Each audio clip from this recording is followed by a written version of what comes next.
Bab 356, Amarah Membara Guo Fengxiao. Kurang ajar! Sebuah bentakan keras menggema, menggetarkan seluruh tenda besar di markas tengah pasukan utama wilayah timur. Beo kakak! Seketika meja kayu yang kokoh di hadapan Guo Fengxiao hancur berkeping-keping. Pecahan kayu berterbangan ke segala arah, membuat puluhan perwira yang berada di dalam ruangan sontak terdiam, membisu laksana patung. Tak satu pun berani menarik napas terlalu keras, apalagi mengangkat kepala untuk menatap wajah sang panglima yang kini diliputi amarah membara. Suasana tenda mendadak terasa mencekam. Udara seolah membeku, dan tekanan yang tak kasat mata menyesakkan dada, membuat napas pun terasa berat. Sunyi senyap, hingga bunyi jatuhnya jarum pun mungkin bisa terdengar jelas. Siapa yang bisa memberitahuku? Suara Guo Fengxiao perlahan keluar, dingin dan tertekan, tiap katanya seperti ditarik dari sela-sela giginya, syarat dengan kemarahan yang meledak-ledak. Mengapa pasukan utama dari jalur timur yang jumlahnya lebih dari 150.000 prajurit elit dengan ratusan jenderal tangguh di dalamnya bisa tertahan hanya oleh satu orang? Siapa yang bisa memberitahuku? Kenapa? Tatapan Guo Fengxiao menyapu seluruh ruangan dengan tajam. Setiap kata yang ia ucapkan bagaikan bilah pisau yang menusuk ke dalam hati para perwira yang berdiri terpaku. Wajah-wajah mereka diliputi rasa takut, malu, dan tak sanggup menjawab satu pun pertanyaan yang terlontar. Dasar kalian ini, semua sampah! Guo Fengxiao tak lagi bisa menahan amarahnya. Ia, yang dikenal sebagai jenderal berkedalaman strategi dan hampir tak pernah memperlihatkan emosinya di depan umum, kini benar-benar kehilangan kendali. Suaranya meledak bagaikan petir menggelegar. Hanya kalian yang membuatku harus menanggung malu seperti ini. Beberapa hari lalu, Jenderal Ho telah mengirimkan perintah agar seluruh pasukan bersiap. Pasukan tengah dan barat saat ini sudah mengepung kota Nanyang. Tapi lihat kita! Pasukan jalur timur yang harusnya paling cepat sampai justru masih tertahan di tengah jalan. Dan kenapa? Hanya karena satu orang. Satu orang bernama Wei Yi. Sudah sebulan penuh sejak kemunculan orang itu. Kalian semua dengan penuh percaya diri menjamin bisa mengatasinya. Kalian bersumpah akan menyelesaikannya tanpa masalah. Mana sumpah kalian sekarang? Kenapa Wei itu masih hidup dan bebas berkeliaran seolah tak tersentuh? Tatapan Guo Fengxiao kini menancap pada seorang perwira berwajah gelap di barisan depan. Nada suaranya tajam dan penuh tekanan. Jenderal Wu, kau yang paling pertama berebut mengambil alih tugas ini. Sekarang jawab, apa penjelasanmu? Jenderal Wu, pria bertubuh kekar dengan wajah hitam legam, melangkah maju dengan ekspresi getir. Ia menunduk dalam-dalam sebelum menjawab. Hamba tak berguna. Mohon ampunan jenderal.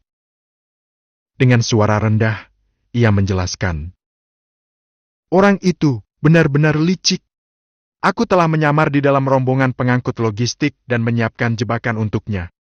Tapi dia menyadari situasi tidak beres dan langsung kabur menggunakan naga elangnya. Hamba tak mampu mengejarnya. Begitu penjelasan itu keluar, beberapa perwira lain segera menyambung dan membenarkan. Benar sekali, Jenderal. Wei Yi itu sangat licik. Aku sudah menyiapkan ratusan penunggang naga elang untuk mengepungnya dari segala arah. Tapi tetap saja dia berhasil lolos. Aku juga mengalami hal serupa. Kami berlima bekerja sama, menjebaknya, dan berencana membunuhnya. Tapi dia tak pernah terpancing. Bahkan di tengah serangan, dia malah menghancurkan logistik kita dari udara lalu kabur. Kecepatan naga elangnya benar-benar luar biasa. Kecuali kita bisa kerahkan beberapa ahli tingkat Wuzong untuk menjatuhkannya, kami memang tak berdaya menangkapnya. Satu demi satu, para jenderal mengeluhkan kegagalan mereka. Selama 1 bulan penuh, hampir setiap hari ada konvoi logistik yang disergap oleh Wei. Meski mereka sudah mencoba berbagai strategi, tetap saja tak mampu menjebaknya. Bukan karena Wei lebih kuat dari mereka, tapi karena ia terlalu licik. Setiap kali melihat tanda-tanda bahaya, ia langsung menghindar tanpa pernah bertarung langsung. Usaha mereka bagaikan memukul angin kosong menyakitkan dan sia-sia. Mendengar semua alasan itu, Guo Fengxiao mendengus dingin. Jadi maksud kalian, aku harus mencarikan beberapa ahli tingkat Wuzong untuk membantu menyelesaikan tugas yang gagal kalian jalankan? Nada suaranya penuh sindiran dan ejekan. Tidak berani. Jawab mereka serempak, kembali menundukkan kepala. Hai MPH, setidaknya kalian masih tahu malu. Guo Fengxiao menyapu mereka semua dengan tatapan penuh kekecewaan. Para ahli tingkat Wuzong memang ada dalam militer, tapi sebagian besar adalah orang-orang dengan kedudukan tinggi, bahkan lebih tinggi darinya. Bagaimana mungkin ia bisa memerintah mereka untuk menghadapi hanya satu anak muda? Itu jelas hal yang mustahil. Sebarkan perintah. Besok kita mulai bergerak menuju medan perang di Nanyang. Ucapnya tegas. Tak ingin lagi membuang waktu dengan mengomel. Perintah itu mengejutkan para perwira. Besok kita berangkat? Tapi bagaimana dengan Wei? Dan logistik kita belum mencukupi. Bagaimana mungkin pasukan bisa bergerak? Mereka memang tak punya dendam pribadi dengan Wei, namun dia telah berkali-kali menyabotase jalur logistik pasukan timur. Walau hanya menyerang sebagian kecil, dampaknya sangat besar. Tanpa pasokan yang memadai, pasukan sebesar itu tak mungkin bisa melangkah lebih jauh. Mereka hanya bisa bertahan hidup hari demi hari dengan pasokan seadanya. Tak perlu khawatir soal logistik. Jawab Guo Fengxiao. Aku telah mengirim pesan ke pasukan tengah dan barat. Mereka akan membantu memasok kebutuhan kita. Dan setelah kita merebut kota Nanyang, gudang makanan di sana akan cukup untuk menopang seluruh kampanye. Sedangkan Wei, Guo Fengxiao mendengus dingin, matanya memancarkan kebencian membara. Nama itu bagaikan duri yang tertanam dalam hatinya. Wei telah membunuh banyak perwira di bawah komandonya, bahkan menjatuhkan orang kepercayaannya sendiri Liu Yuanyan. Dan selama 1 bulan penuh, anak muda itu membuatnya terpaksa meminta bantuan dari pasukan lain, hal yang sungguh memalukan bagi seorang panglima besar. Anak itu tak perlu kita urus lagi. Untuk menyerang Chu, Jenderal Besar telah mengirim tambahan 200.000 prajurit ke medan perang. Yang Mulia Putra Mahkota pun akan ikut memimpin. Aku telah mengirim surat rahasia kepada beliau. Dan Putra Mahkota telah menjanjikan akan mengutus satuan khusus Yui Wei untuk menangani masalah ini. Anak itu takkan bisa bertahan lama. Ia hanyalah belalang musim gugur, melompat sebentar sebelum mati. Guo Fengxiao tersenyum dingin. Para jenderal yang mendengar nama Yui Wei langsung berubah raut wajahnya. Di seluruh Chu, satuan itu terkenal sebagai pasukan bayangan elit yang tak pernah gagal dalam memburu target mereka. Bila hanya pasukan biasa, mereka masih ragu apakah bisa menaklukkan Wei yang punya naga elang sebagai tunggangan dan kecerdikan luar biasa. Namun, jika Yui Wei yang turun tangan itu adalah vonis mati. Kalau begitu, anak itu pasti akan mati kali ini. Akhirnya kita bisa bernapas lega. Mereka saling berpandangan dan tertawa puas. Sementara di sudut tenda, Guo Fengxiao menatap ke arah selatan. Tatapannya tajam seperti pisau, seolah menembus angin dan awan, menuju ke tempat di mana Wei berada. Kali ini, kau takkan lolos lagi. Bab 357, Pengawal Berjubah Darah. Di sebuah jalan raya yang membentang di perbatasan, tampak sebuah iring-iringan besar berjumlah puluhan ribu orang bergerak perlahan ke depan. Suasana tampak tegang dan penuh kewaspadaan. Pasukan kavaleri elit yang mengenakan zirah besi dan memegang senjata tajam mengawal dari segala penjuru, membentuk barisan pertahanan rapat bagaikan benteng baja yang tak bisa ditembus. Di tengah barisan, terdapat sebuah kereta mewah berwarna emas dengan ukuran yang sangat besar. Kereta itu ditarik oleh 8 ekor binatang buas aneh yang memiliki kepala rusa dan tubuh kuda. Binatang ini bukan makhluk biasa di sekeliling kereta, Tampak samar cahaya formasi sihir menyelubungi, membentuk bayangan totem binatang buas yang misterius, menunjukkan bahwa kereta ini dilindungi oleh kekuatan formasi kelas tinggi. Di sisi kiri dan kanan kereta, para pengawal khusus berjubah gelap menjaga dengan waspada. Setiap dari mereka memancarkan aura menakutkan, tulang pelipis menonjol, sorot mata tajam, dan penuh kewaspadaan jelas bahwa mereka semua adalah ahli bela diri tangguh yang mampu menghadapi 100 musuh seorang diri. Bahkan saat menunggang kuda, tangan mereka tetap menggenggam gagang pedang di pinggang, siap mencabut dan menyerang kapan saja. Mereka bagaikan busur yang tegang, selalu dalam keadaan siaga penuh. Di bagian paling depan kereta duduk 4 orang Kasim Parubaya, wajah mereka pucat dengan mata yang dalam dan tatapan yang tajam. Meski mereka terlihat lemah, aura mereka mengerikan semuanya ternyata merupakan pendekar tingkat raja bela diri. Kekuatan pengawalan seperti ini benar-benar mustahil dimiliki orang biasa. Sosok yang berada dalam kereta itu bukan lain adalah putra mahkota Kekaisaran Tang, yang mulia Lilong. Lalu, mengapa sang putra mahkota hadir langsung di medan perang negeri Chu? Tujuan utamanya adalah untuk meningkatkan moral pasukan, mendorong pasukan Tang menembus ke jantung negeri Chu, dan menghancurkan kerajaan itu sepenuhnya dalam perang pemusnahan besar-besaran. Namun di balik itu, ada alasan lain yang tak kalah penting ambisi pribadi putra mahkota. Kekaisaran Tang semakin kuat dari hari ke hari, dan semakin banyak pula pesaing yang mengincar takhta. Meski Lilong kini menyandang gelar putra mahkota, ia tetap harus terus mengumpulkan prestasi untuk mengukuhkan posisinya, agar di masa depan dapat merebut takhta kekaisaran dengan lebih mudah dan mantap. Kali ini kita mengerahkan 500.000 pasukan ke negeri Chu, ditambah dengan Jenderal Besar Huo yang memimpin langsung. Menaklukkan kota Nanyang seharusnya bukan masalah besar. Gumam Lilong dalam hati. Begitu Nanyang berhasil direbut, pintu masuk menuju wilayah utama Chu akan terbuka lebar. Setelah itu, pasukan kita pasti akan melaju seperti air bah tanpa halangan. Paling cepat 1 tahun, paling lambat 5 tahun, kerajaan Chu pasti bisa dihancurkan sepenuhnya. Dan saat itu tiba, nama baikku akan semakin harum. Peluangku mewarisi takhta pun akan meningkat drastis. Saat memikirkan hal itu, senyum puas mengembang di wajahnya. Namun kebahagiaan itu sedikit terganggu oleh kenyataan yang tak bisa ia pungkiri, bakatnya dalam bela diri tidaklah terlalu istimewa. Meskipun sudah mengonsumsi berbagai pil spiritual dan ramuan langka, ia baru mencapai puncak tingkat wuling. Andai saja bakatku dalam bela diri lebih tinggi, pasti ayahanda kaisar akan lebih menyukaiku. Lagi pula, beliau adalah orang terkuat di Kekaisaran Tang. Dalam hal ini, beliau sangat memedulikan. Tapi sekarang aku tak perlu terlalu cemas.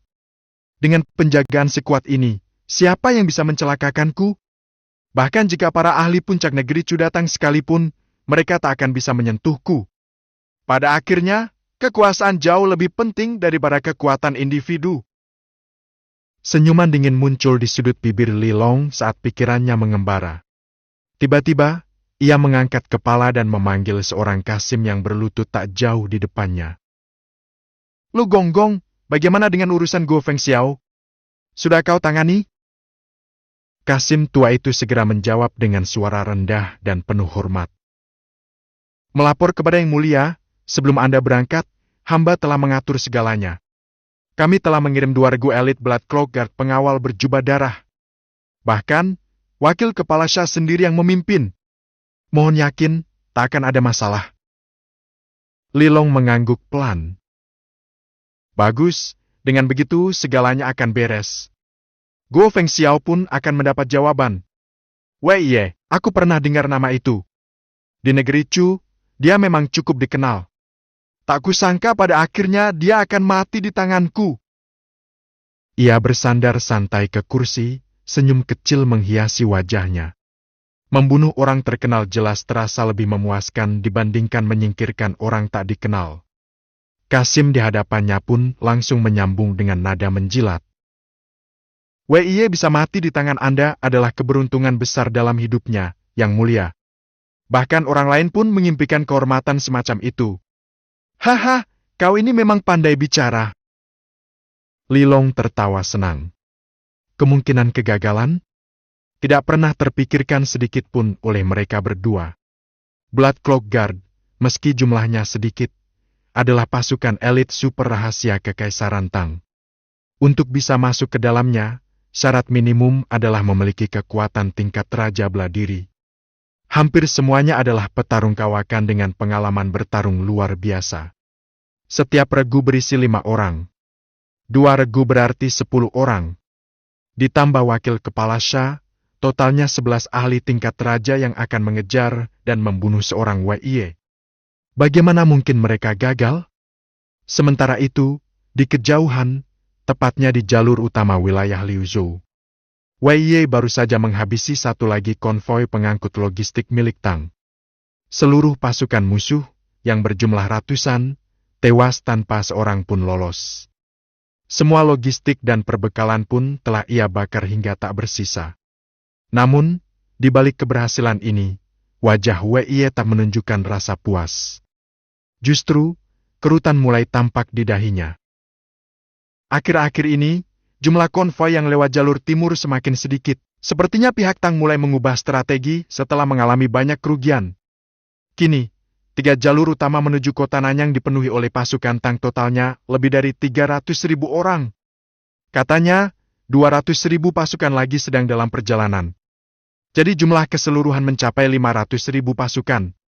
Nanyang memang kota berbenteng kuat, tapi menghadapi jumlah sebesar itu, pertahanannya tetap bisa jebol.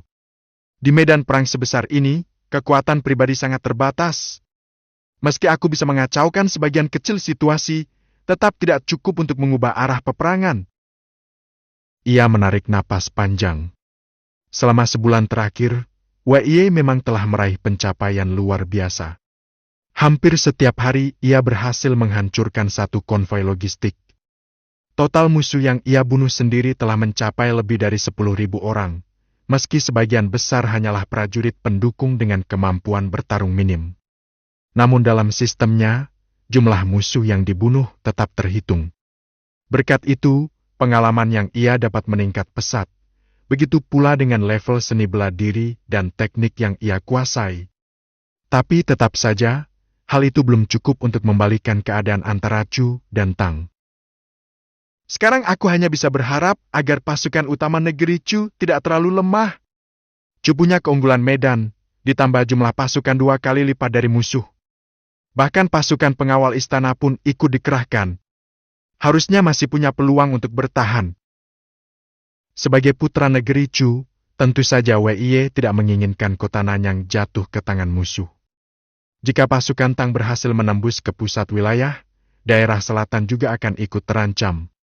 Sekta Bwenenegram tempatnya berguru mungkin masih bisa bertahan, tetapi klan keluarga Wei besar kemungkinan harus memilih melarikan diri dan meninggalkan tanah leluhur.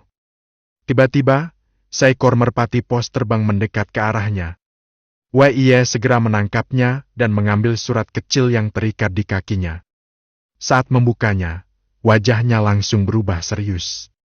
Surat itu berasal dari Liu Jinyuan, salah satu pemimpin pasukan sukarelawan anti-Tang di wilayah Liuzhou. Sejak wilayah Chu diduduki oleh Tang, sebagian rakyat memilih menyerah, namun sebagian lainnya memilih bertarung hingga titik darah penghabisan. Liu Jinyuan adalah salah satu tokoh pemberani yang memilih jalur perlawanan. Awalnya ia adalah kepala klan di desanya, tapi setelah wilayahnya dikuasai musuh, ia melarikan diri ke pegunungan bersama orang-orangnya. Di sanalah ia membentuk pasukan gerilya yang terus-menerus menyerang belakang garis musuh. Selama ini, Wei juga banyak mendapatkan suplai dari kelompok Liu Jinyuan. Kepada Tuan Wei, Liu Jinyuan mendapat kabar bahwa putra mahkota Tang, Li Long, telah mengutus pasukan elit Blood Cloak Guard untuk membunuh Anda. Segera datanglah ke tempat kami guna mendiskusikan strategi. Membaca isi surat itu, wajah Wei tampak serius. Blood Cloak Guard. Ia tak menyangka musuh akan mengerahkan kekuatan elit seperti itu hanya untuk menghabisinya. Sepertinya semua yang kulakukan akhir-akhir ini memang telah benar-benar mengusik kekuatan utama Tang. Kalau tidak, mereka tak akan mengirim pasukan elit macam itu. Dengan tawa dingin di bibirnya, Wei Ye langsung menaiki punggung Raja Wali Naga miliknya. Dalam sekejap, sosoknya melesat ke angkasa, menuju markas pasukan gerilya Liu Jinyuan yang tersembunyi di pegunungan. Bab 358, Sudah lama kami menunggumu. Desa Akatembaga adalah sebuah perkampungan kecil yang tersembunyi jauh di tengah pegunungan lebat. Dahulu tempat ini hanyalah lokasi pertambangan tembaga yang sederhana, namun seiring waktu tambang berkembang dan makin banyak pendatang yang menetap, hingga akhirnya terbentuklah sebuah desa permanen. Desa ini sepenuhnya dikuasai oleh klan Liu, tempat asal Liu Jinyuan. Bisa dibilang, wilayah ini merupakan tanah pribadi milik keluarga Liu. Ketika pasukan Tang menyerbu wilayah Liu Zhou, Liu Jinyuan menolak untuk menyerah. Ia pun membawa seluruh anggota keluarganya melarikan diri dan bersembunyi di desa ini. Sebagian besar dari 2.000 prajurit sukarela yang dipimpinnya juga ditempatkan di sini. Menjelang senja, Wei Yi menunggangi naga elang raksasanya dan melintasi hutan pegunungan yang lebat menuju desa Akatembaga. Wilayah ini sangat tersembunyi dan rumit, bahkan hampir mustahil bisa ditemukan jika tidak ada penduduk lokal yang memandu. Dulu, Wei Yi bisa sampai ke sini pun karena secara kebetulan menyelamatkan Liu Jinyuan yang saat itu tengah diburu oleh pasukan Tang. Sebagai bentuk terima kasih, Liu Jinyuan membawanya ke tempat persembunyian ini. Naga elang milik Wei Yi mendarat dari ketinggian dengan kekuatan dahsyat, menciptakan pusaran angin hitam yang menyapu sekitar. Para penjaga yang berjaga di menara pengawas luar segera menengadah dan melihat kedatangan makhluk raksasa itu, namun tidak satu pun dari mereka menunjukkan tanda terkejut. Mereka sudah berkali-kali melihat naga elang ini, dan tahu bahwa penunggangnya adalah Wei Yi. Selamat datang kembali, Tuan Muda Wei. Kepala klan kami sudah menunggu Anda di depan. Sapa salah seorang penjaga dengan ramah dari atas menara. Wei Yi berdiri tegak di atas punggung naga elang dan mengangguk tenang ke arah mereka. Tak lama kemudian, dia melompat turun dengan ringan. Naga elang itu terbang melingkar di udara beberapa kali sebelum akhirnya menjerit riang dan melesat masuk ke hutan lebat, mencari makanannya sendiri. Naga elang ini telah mencapai level 40 jika dibandingkan dengan makhluk buas pada umumnya. Itu berarti setara dengan peringkat keempat puncak. Ditambah dengan bakat alami dan kekuatan luar biasanya, bahkan sebagian besar makhluk buas tingkat 5 pun tidak mampu menandingi naga elang ini. Wei Yi sama sekali tidak khawatir akan keselamatannya. Wei Gongzi! Pria paruh baya dengan jubah ungu segera bergegas menghampiri Wei Yi. Ia adalah Liu Jinyuan, kepala klan Liu. Ketua Liu! Balas Wei Yi dengan sopan. Wei Yi memandangi sekeliling dan bertanya. Kenapa rasanya desa ini jadi lebih sepi dari biasanya? Liu Jinyuan tampak sedikit terkejut oleh pertanyaan tersebut. Setelah terdiam sejenak, ia segera menjelaskan. Kemarin kami dapat kabar bahwa ada konvoi pengangkut persenjataan yang akan melewati jalan Huayang. Jumlah mereka tidak banyak, jadi aku mengutus adik ketigaku untuk memimpin orang-orang menyergap mereka. Begitu rupanya, tapi kenapa wajah Ketua Liu tampak begitu pucat? Luka sebelumnya belum juga sembuh? Tanya Wei Yi curiga. Tatapannya menilai ada yang aneh pada ekspresi dan kondisi Liu Jinyuan hari ini, seperti seseorang yang baru saja bertarung sengit. Aku kira lukaku sudah pulih, tapi kemarin aku terlibat pertarungan. Ternyata salah satu perwira Tang menguasai teknik bela diri kelas tinggi. Aku lengah, dan akhirnya terluka lagi. Jawab Liu Jinyuan sambil tersenyum getir. Tapi sungguh tajam penglihatanmu, Wei Gongzi. Kau langsung menyadarinya. Kalau begitu, hati-hatilah, Ketua Liu. Ujar Wei Yu dengan santai. Perang ini belum tahu kapan akan berakhir, menjaga keselamatan diri itu penting. Ia memang tidak terlalu memikirkan hal itu lebih jauh. Liu Jinyuan, meski merupakan seorang ahli setingkat raja bela diri, memang selalu berada di garis depan saat bertempur. Tak heran jika ia kerap terluka. Wei Yi sangat menghormati keberaniannya.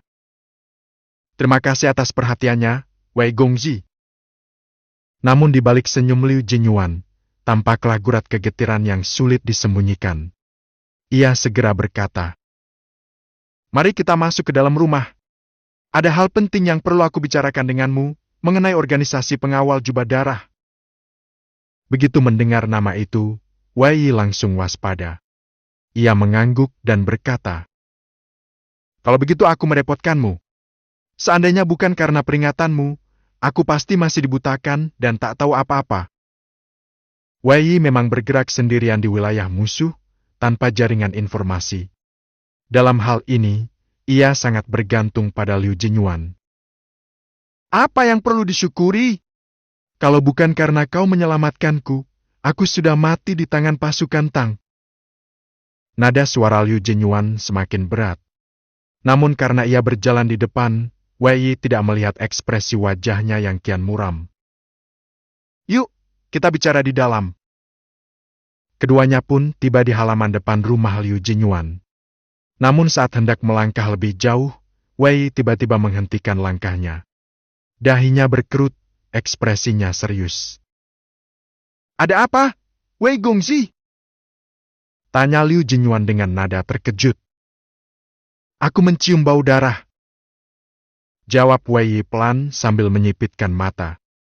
Liu Jinyuan tertawa kecil, sedikit gugup. Bau darah itu biasa saja, kan? Desa ini sering menyembelih ternak. Tempat jagalnya di dekat sini. Wajar saja ada bau. Wei Yi perlahan menatap lurus ke arah Liu Jinyuan, matanya menajam, sorotnya menusuk. Liu Jinyuan refleks melangkah mundur. Wei Gongzi, ada apa denganmu? Bukan aku yang bermasalah, melainkan kau, Ketua Liu. Kata Wei Yi tenang, tetapi dingin. Hari ini kau terlihat berbeda dari biasanya. Ia terus menatap mata Liu Jinyuan, namun kali ini, lelaki parubaya itu justru mengalihkan pandangan, menghindari tatapan langsung. Wajahnya berubah-ubah, seakan ingin mengatakan sesuatu, namun akhirnya ragu dan memilih diam. Ketua Liu, meskipun kita belum saling kenal lama, hubungan kita cukup baik. Dan selama ini aku sangat menghormatimu. Aku tanya satu hal, apakah kau punya sesuatu yang ingin kau sampaikan padaku? Ekspresi Liu Jinyuan berubah, seakan hendak membuka mulut, namun... Boom! Tiba-tiba terdengar ledakan menggelegar yang memekakan telinga. Sinar formasi sihir menyilaukan meledak dari berbagai penjuru, menyelimuti hampir seluruh desa dalam cahaya menyala-nyala. Wei Yi terkejut. Tanpa pikir panjang, ia segera melompat mundur, bergerak secepat kilat. Dalam sekejap mata, ia sudah menjauh sejauh lebih dari 10 jang, sekitar 30 meter. Namun tepat saat ia nyaris meloloskan diri dari area desa, beberapa sosok misterius berpakaian merah darah muncul dan langsung menyerang. Mereka semua memegang pedang hitam dan menebas secara serentak ke arah Wei Yi.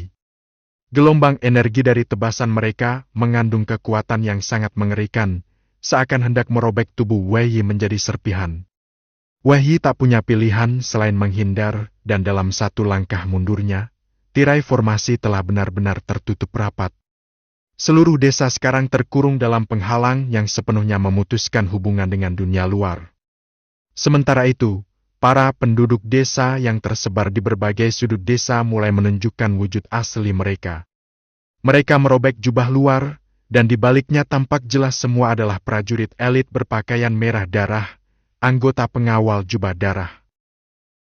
Kami sudah lama menunggumu, Tuan Muda Wei Yi. Pintu depan rumah Liu Jinyuan terbuka. Seorang pria parubaya berwajah biasa saja keluar perlahan, diikuti beberapa orang lainnya. Tatapannya menatap lurus ke arah Wei Yi, lalu bibirnya menyunggingkan senyum. Akhirnya kau datang juga. Bab 359, Silakan bunuh diri. Melihat situasi di hadapannya, Wei Yi tahu bahwa dalam waktu singkat, dirinya kemungkinan besar tak akan bisa melarikan diri. Setidaknya, dengan tingkat kemampuan formasi yang baru mencapai level 1, jelas ia belum memiliki kemampuan untuk memecah formasi ini dan meloloskan diri darinya. Menyadari hal itu, bukannya panik, Wei Yi justru menjadi lebih tenang. Ia menoleh, memandang Liu Jinyuan yang berdiri tak jauh darinya dengan sorot mata yang rumit, lalu perlahan berkata, "Sejujurnya, aku memang sempat mencurigai bahwa kepala keluarga Liu terlalu banyak tahu, bahkan sampai mampu mendapatkan informasi rahasia mengenai pengaturan tersembunyi dari putra mahkota Tang. Tapi aku berpikir, seseorang yang memilih bersembunyi di hutan pegunungan seperti ini daripada tunduk kepada kekuasaan Kekaisaran Tang, seharusnya bukan orang yang mudah berkhianat. Itulah sebabnya aku memutuskan untuk mempercayaimu, kepala keluarga Liu." Wei Yi menghela napas pelan, nada suaranya tenang namun penuh penyesalan. "Tak kusangka, pada akhirnya kau tetap mengkhianatiku." Namun demikian, tak ada kemarahan yang mendalam di wajahnya. Pada akhirnya, ini bukan sepenuhnya salah orang lain. Jika memang ada yang harus disalahkan, maka itu adalah dirinya sendiri. Kalau saja ia tidak mudah percaya pada orang lain, tentu ia tak akan terjebak dalam perangkap ini. "Tuan Muda Wei, Liu ini benar-benar telah mengecewakanmu." Liu Jinyuan menundukkan kepalanya dalam-dalam dengan wajah dipenuhi rasa malu. Lelaki bertubuh tinggi tegap, yang telah berkali-kali bertempur menghadapi pasukan Tang tanpa gentar, kini justru merasa dirinya layak dikubur hidup-hidup karena rasa malu dan penyesalan. "Hei, menarik sekali." Dari sisi lain halaman, terdengar suara tawa ringan dari seorang pria parubaya berbaju perang merah darah. Ia tampak tak tergesa sedikitpun melihat percakapan emosional itu, malah bertepuk tangan sambil tertawa kecil. Kalau dugaanku tidak salah, kalian ini adalah bagian dari pasukan elit milik putra mahkota Tang Darah Pengawal, bukan? Wei Yi memandang sekeliling, memperhatikan para lelaki berbaju merah darah yang aura pembunuhnya terasa mengancam, lalu kembali menatap pria itu dengan tenang. "Bolehkah aku tahu siapa namamu? Dan jabatan apa yang kau emban dalam pasukan darah pengawal itu?" Darah Pengawal kelompok pasukan bayangan paling elit yang dimiliki oleh keluarga Kekaisaran Tang. Mereka berada langsung di bawah komando putra mahkota dan hanya ditugaskan untuk misi luar, bukan urusan internal istana. Jumlah mereka tidak banyak, bahkan tak sampai 100 orang, tetapi setiap orang adalah pejuang berpengalaman yang pernah membantai ratusan nyawa. Bukan orang sembarangan yang bisa masuk ke dalamnya. Melihat kekuatan dan aura mereka, Wei Yi menyimpulkan bahwa semua yang mengelilinginya kini adalah pendekar kelas Raja Beladiri. Terutama pemimpin mereka, pria parubaya itu kekuatan yang dia miliki kemungkinan besar tak kalah dari Liu Yuanyan yang pernah ia hadapi sebelumnya. "Tak heran engkau murid andalan dari sekte Raja Penakluk. Dalam situasi seperti ini pun masih bisa tenang. Baiklah, aku akan menjawab. Namaku Shai, salah satu wakil kepala dari darah pengawal." Shai menyeringai, lalu bertanya dengan nada penasaran. "Namun, aku jadi ingin tahu, apakah engkau tidak penasaran mengapa orang ini sampai tega mengkhianatimu?" Biasanya, jika seseorang dikhianati oleh teman atau sekutunya, mereka akan sangat marah, bahkan bisa langsung membunuhnya. Namun dari awal hingga kini, ekspresi Wei nyaris tak berubah. Sikap tenang seperti itu justru membuat Shai cukup terkejut. Wei Yi hanya tersenyum tipis. Ia kembali melirik Liu Jinyuan dan berkata dengan tenang. "Meski waktu kami bersahabat belum lama, aku tahu wataknya. Dia orang yang sangat membenci kejahatan dan selalu menjunjung tinggi keadilan. Jika semua ini demi kekuasaan atau kekayaan pribadi, aku yakin dia tidak akan mengkhianatiku. Maka satu-satunya penjelasan yang masuk akal adalah, kalian mengancam nyawa kedua orang tuanya. Sebagai anak yang sangat berbakti, hanya itu yang mungkin membuatnya melawan hati nuraninya." Mendengar itu, rasa malu dan penyesalan di wajah Liu Jinyuan makin membuncah. Matanya merah padam, hampir menangis. "Tidak hanya itu, Tuan Muda Wei, lebih dari itu, aku tak pantas disebut sebagai anak." Plak! Plak! Plak! Shai bertepuk tangan sambil tertawa kecil. "Luar biasa! Tak heran kau menjadi duri di mata Jenderal Guo Fengxiao. Sekarang aku sendiri bisa melihat mengapa. Kau memang bukan orang biasa, Wei Yi." Syai kemudian melambaikan tangannya dan memberi perintah ringan. Bawa mereka ke sini. Tak lama kemudian, 2 anggota darah pengawal menyeret 4 orang ke tengah halaman. Mereka adalah ayah, ibu, istri, dan selir Liu Jinyuan. Ayah! Ibu! Liu Jinyuan langsung berlari menerjang ke depan dengan mata penuh kepanikan. Namun, Syai hanya menyeringai dan memberi isyarat kecil kepada kedua pengawalnya. Tanpa ragu, 2 orang darah pengawal itu menyeringai bengis, lalu dengan gerakan secepat kilat, mencengkeram leher keempat orang itu dan dengan tekanan perlahan tapi pasti leher mereka dipatahkan satu persatu. Krak! Krak! Suara tulang yang patah begitu jelas dan mengerikan. 4 orang itu bahkan belum sempat meronta, hanya bisa melotot tak percaya sebelum tubuh mereka terkulai ke tanah. Sebagai rakyat biasa, menghadapi 2 pendekar selevel Raja Bela Diri adalah tak lebih seperti semut di hadapan harimau. Liu Jinyuan hanya bisa tertegun. Ia menyaksikan sendiri keluarganya terbunuh di depan matanya, tak ada doa, tak ada harapan. Tidak, ini tidak mungkin, ini tidak mungkin. Liu Jinyuan terduduk lemas di tanah, matanya kosong, seolah jiwanya telah hancur bersama tubuh keluarganya. Wei Yi hanya bisa menarik napas dalam hati. Ia sudah menduga bahwa akhir seperti ini tak terhindarkan. Darah pengawal disebut demikian bukan semata karena pakaian mereka berwarna darah, tetapi karena kemanapun mereka bergerak, darah akan selalu tumpah, dan jarang ada korban yang dibiarkan hidup. Itulah reputasi menakutkan yang mereka miliki, reputasi yang dibangun di atas mayat tak terhitung jumlahnya. Begitu tempat persembunyian ini terdeteksi, maka tak ada alasan mereka akan melepaskan siapapun, baik Wei Yi, Liu Jinyuan, maupun penduduk desa lainnya. Itulah sebabnya Wei Yi tak pernah menyalahkan Liu Jinyuan. Toh, pada akhirnya, mereka semua sudah ditakdirkan untuk mati. Liu Jinyuan meraung keras ke langit. Matanya kini memancarkan cahaya merah pekat yang penuh amarah. Ia menatap tajam para pembunuh keluarganya, dan dengan nafas tersengal, menerjang ke arah mereka.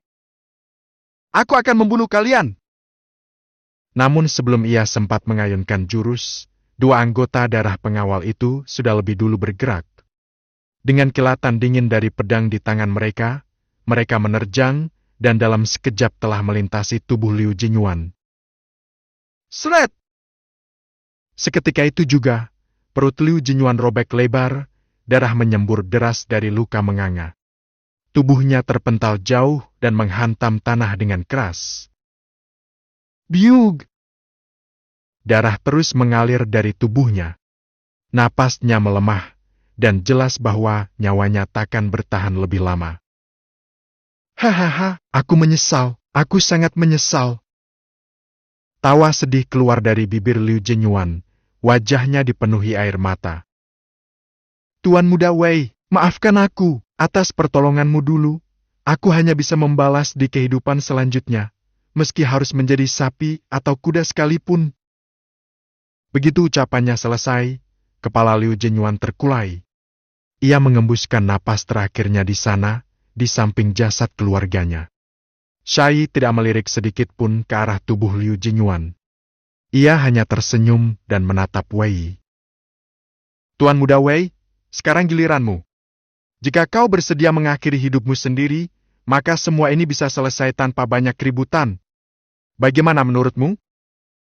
Nada suaranya ringan, seolah hanya menawarkan secangkir teh. Bab 360, membunuh 2 orang dengan paksa. Apa kau benar-benar yakin bisa membunuhku? Mendengar ucapan Syai yang penuh tekanan, Wei Yi justru tidak terlihat marah sedikit pun. Ia malah tersenyum santai.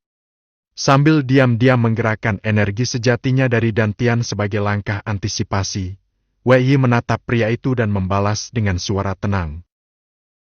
Kalau begitu, artinya kau tidak bersedia bekerja sama. Syai menghela napas seolah menyesal. Namun, dari sorot matanya, terlihat jelas bahwa ia sama sekali tidak kecewa. Sepertinya ia memang sudah memperkirakan sikap Wei sejak awal. Kalau aku berada di posisimu, Lanjut Shai. aku juga tak akan menyerahkan leherku begitu saja. Toh melawan maupun menyerah, hasilnya tetap sama kematian. Maka lebih baik melawan.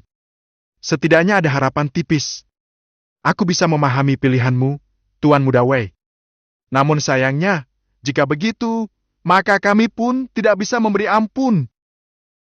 Sembari berkata begitu, Shai menepukkan kedua tangannya. Dalam sekejap, para pengawal darah seluruhnya pembunuh elit berbaju merah darah bergerak secepat angin.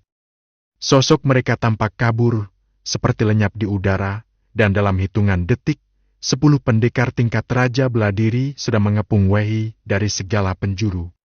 Semua jalan keluar ditutup rapat, tak menyisakan celah sedikit pun. Mereka adalah para veteran pembunuh yang telah mencium aroma darah selama bertahun-tahun. Aura pembunuhan yang menyelimuti mereka begitu pekat dan menekan. Bahkan wajah mereka tidak menunjukkan sedikit pun kelengahan. Setiap orang fokus penuh, seakan tak ingin memberi peluang sedikit pun bagi Wei. Meskipun Wei sudah memperkirakan taktik pengepungan ini, tetap saja hatinya menegang ketika benar-benar menyaksikan 10 Raja Beladiri mendekat bersamaan. Tekanan itu seperti gunung runtuh. Terlebih lagi, masih ada Shai seorang Raja Beladiri kelas atas yang mengintai dengan penuh kewaspadaan, siap menyerang kapan saja. Pertarungan kali ini bukanlah duel adil di arena, melainkan pertempuran hidup dan mati. Wei tahu betul bahwa Shai tidak akan memberi kesempatan atau menunjukkan belas kasihan. Begitu ada celah, lelaki itu pasti akan menyerang dengan niat membunuh. Darah pengawal memang layak menyandang nama itu. Namun, aku juga bukan tanpa kekuatan untuk melawan. Wei menghilangkan semua rasa gentar dan keraguan. Ia memusatkan seluruh kesadaran dan semangatnya untuk menghadapi ancaman ini. Seperti yang ia katakan, dirinya memang tidak lemah. Dalam sebulan terakhir, kekuatannya telah berkembang pesat. Setelah membunuh banyak pasukan musuh, ia memperoleh banyak pengalaman bertarung dan energi spiritual. Semua itu telah ia investasikan sepenuhnya ke dalam peningkatan kekuatan diri. Teknik pembentukan tubuhnya, Sanyang Sutra pembentuk tubuh, telah ia tingkatkan hingga mencapai tingkat ke-11 purna. Ditambah dengan teknik tubuh baja Vajra yang juga telah sempurna, kekuatan fisiknya sekarang setara dengan seorang Raja Beladiri tingkat 5. Pengalamannya dalam menguasai teknik bertarung juga telah digunakan seluruhnya. Hampir semua jurus tingkat tinggi yang ia kuasai telah mencapai batas maksimal, yaitu tingkat ke-29. 2 entan pedang yang ia pelajari masing-masing telah mencapai tingkat ke-5. Yang terpenting, tugas terobosannya kini tinggal selangkah lagi.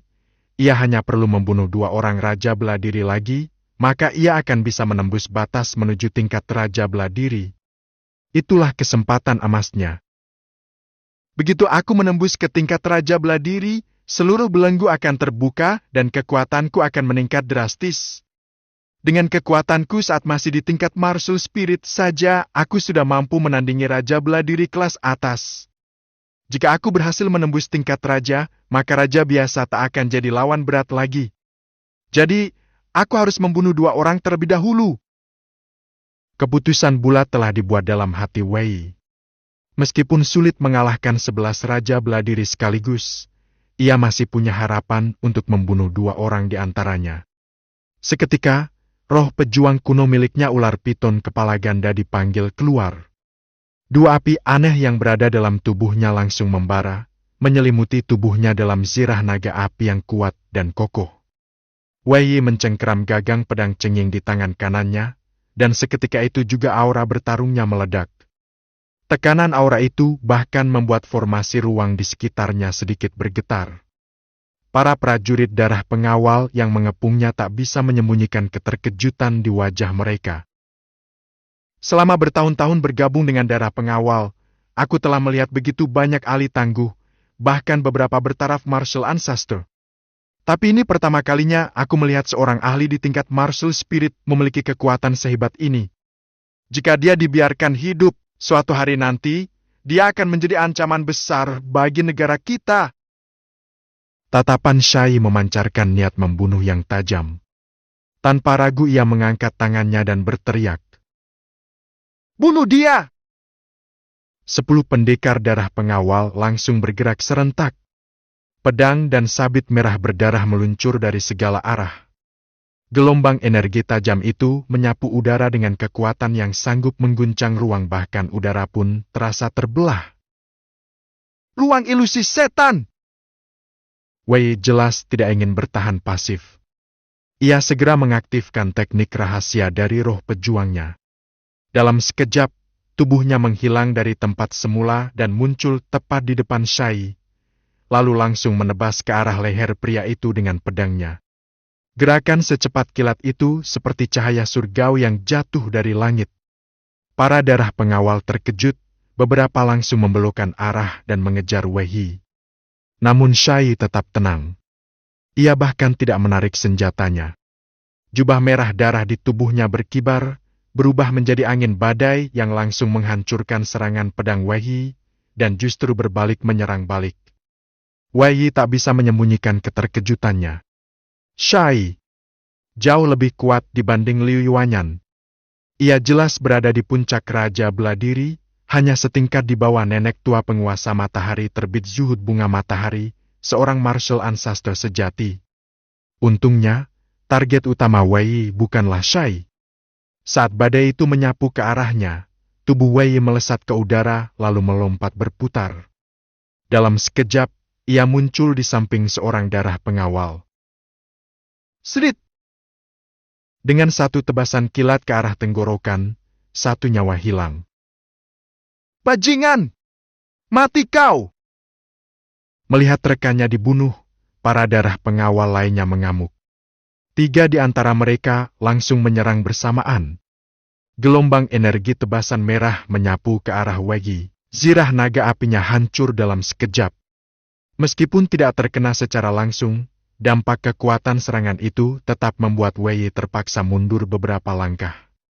Namun, belum sempat ia menarik napas, 4 musuh lainnya menyerangnya dari 2 sisi, sementara 2 orang lagi di belakang sedang menyiapkan serangan pamungkas. Inilah kekuatan darah pengawal yang sesungguhnya. Mereka tidak hanya kuat secara individu, tapi juga ahli dalam taktik keroyokan. Bahkan musuh yang jauh lebih kuat pun bisa kalah karena serangan bergelombang tanpa henti ini. Kalau begitu, aku harus bertaruh nyawa. Wei mengeraskan hati. Alih-alih mundur, ia justru menerjang maju menuju 3 orang di depannya. Zirah naga api menyelimuti tubuhnya kembali. 3 musuh di depannya menyambutnya dengan serangan bersamaan. Zirah itu kembali pecah tetapi Wei berhasil menembus ke tengah-tengah mereka. Tanpa memperdulikan serangan dari kiri dan kanan, ia langsung menebas lawan yang berada di tengah. Serit! Serit! Serit! 3 suara ledakan darah terdengar bersamaan. 1 orang tewas. Namun 2 pedang dari kanan dan kiri juga menebas tubuh Wei secara brutal. Untungnya, 2 teknik tubuhnya hampir mencapai puncak kesempurnaan. Meski menderita luka parah, ia masih sanggup bertahan. Namun tubuhnya terpental keras, membentur tiang rumah di belakangnya hingga bangunan itu roboh dan menimbulkan debu tebal yang menyelimuti segalanya. Wei hilang di tengah reruntuhan dan debu. Bab 361, Ledakan Semesta Kecil. Bangunan